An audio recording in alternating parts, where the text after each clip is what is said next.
આજરોજ સરકારશ્રીના સૂચના અને માર્ગદર્શન મુજબ રાજકોટ શહેર પોલીસ કમિશનર સાહેબ શ્રી દ્વારા ભક્તિનગર પોલીસ સ્ટેશન ખાતે લોક દરબાર યોજવામાં આવ્યો।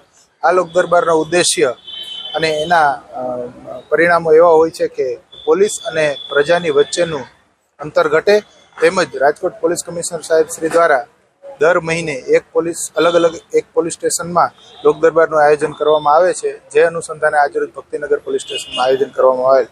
આજે આ લોક દરબારમાં ભક્તિનગર પોલીસ સ્ટેશનના વેપારીઓ, શિક્ષણ જગત સાથે જોડાયેલ લોક આગેવાનો તેમજ બહોળી સંખ્યામાં પ્રજાજનો હાજર રહેલા, તેમજ તેમના પ્રશ્નો ઉપસ્થિત કરેલા, તેના પ્રત્યુત્તરમાં એડિશનલ પોલીસ કમિશનર સાહેબ શ્રી મહેન્દ્ર બગડિયા સાહેબ દ્વારા તેના પ્રશ્નોનું નિરાકરણ લાવવા માટે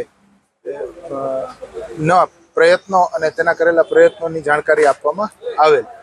રાજકોટ પોલીસમાં મહેન્દ્ર બગડિયા સાહેબના સૂચન મુજબ કે જે વિસ્તારો છે કે જ્યાં ટ્રાફિકના એક તો બે પ્રશ્ન હતા। એક પ્રશ્ન હતો કે જ્યારે ફાટક બંધ થાય છે, અટીકા ફાટક, રેલવેની ફાટક, ત્યારે ટ્રાફિક થાય છે, એ પ્રશ્નની ચર્ચા કરવામાં આવી। ઉપરાંત કોઠારિયા ચોકડી ખાતે ચોકડીના બંને બાજુ અલગ અલગ પોઈન્ટ મૂકવાની રજૂઆત કરવામાં આવેલ હતી, જેના ઉપર પૂરતું લોકલ પોલીસ તેમજ ટ્રાફિક વિભાગને એ પ્રશ્નને સમજી અને એનું નિરાકરણ લાવવા સૂચના આપવામાં આવે।